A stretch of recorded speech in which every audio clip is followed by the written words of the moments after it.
We do have to talk about the Cracker Barrel rebrand, just because it took over social media and we've been talking about other failed rebrands. We thought they clearly did not listen to like their main consumer. Do you think that they want a millennial grayish restaurant to go to, that they couldn't have chosen a different restaurant that looks literally the same to go to? Like, that's not the vibe of Cracker Barrel.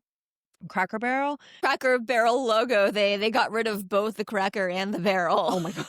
It's just So this like, I'm not even from America, so I've no clue what Cracker Barrel is, but I can already tell you it looks like the most stupid idea I've ever seen, changing that logo. It seems like the old logo had like character and nostalgia and people identified with it, and the new logo is just so bland. Which is a thing right now. Nostalgia is a thing. So if you're not going into that for your brand and can like pull those nostalgia vibes, you're missing out on what's happening. The other thing I've seen is that the new CEO came over from Starbucks, which it seems like she just Starbucks-fied Cracker Barrel, which also doesn't make sense because it just doesn't fit like the vibe of the restaurant itself. What is it? What is the vibe? I've never been in one, so it's just like a smaller town American version of a pub that like you go to. They have like home style meals, like fried chicken, like meatloaf, those type of like meals. And so they basically tried to, yassify it. In Ireland, we have that, but we call it an old man's pub. That's not like, like say uber modern. I can sense that from the old logo that this is something, like that is a bit rustic, a bit maybe Basically. authentic. And if for me, I thought the play would be to lean more into who is the guy in the logo, what's his backstory, who is this person, and make something fun around that character as opposed to remove him. yeah. Yeah, totally. I mean, it's a, southern chain. Each location usually has like a front porch with rocking chairs and stuff. If you ask me, that appeals to a very specific demographic already.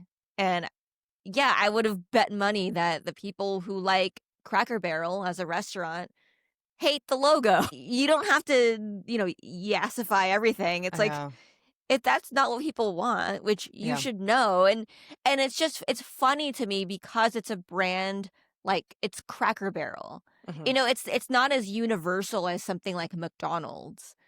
Where honestly, I could imagine McDonald's, if they made that mistake, like I could see that being more understandable because McDonald's is one of those, like everybody knows it.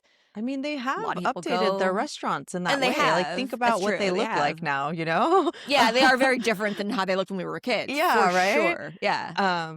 One other thing I want to call out is because we've shouted out both Red Lobster and Chili's, which have gone into the nostalgia of millennials who used to go to those restaurants growing up, and they've gone deeper into it and are succeeding now, I would say, because they've, jumped in on that. They've just added newer menu items that appeal to those younger demographics, but still rely on like the kitschiness of Red Lobster and Chili's and like what they have. So that's why it's just like, I don't understand why they didn't just go with that vibe, the kitschiness of it, and then try to bring that millennial audience that like is looking for that kitschiness, both unironically and ironically, to the restaurant, and then try that out for a little bit before you do the whole revamp that I'm sure costs like millions of dollars and is now losing them even more because nobody seems to like it. Felt far more distinctive, the old logo. So put yourself in the shoes of the meeting, right? What was the pitch for changing it like? Because obviously you said billions of dollars are spent on this. The people who are doing it are very smart. These are not like just coming up with random ideas. So what is their argument for changing it? I don't think we'll ever know. Or maybe somebody will do a like rehash, a couple months out. I was in the room. You know the joke, like when a new CMO comes in, right? It's always, Right. oh, we got to change the website. So is this like a new CMO's come in and goes like, oh, we got to revamp the logo? Yeah, basically. Giving marketers bad name the world over. But has the sentiment online in America has been negative to it, like the change? Oh, They don't- completely, it's- yeah. Overwhelmingly so. And actually, Right. to the point that Cracker Barrel released a statement. They released their statement yesterday. They Wow. said, That's not a good sign. their statement is, if the last few days have shown us anything, it's how deeply people care about Cracker Barrel. We're truly grateful for your heartfelt voices. You've also shown us that we could have done a better job sharing who we are and who we'll always be. So it's not really an apology. Well, the thing that I think is really funny, though, about this logo is that for as divisive our country has become, this is the one thing that everyone has united against. There you go. Everyone hates this logo. I now feel sorry for the CMO and that team. Like, I don't either. No? Yeah.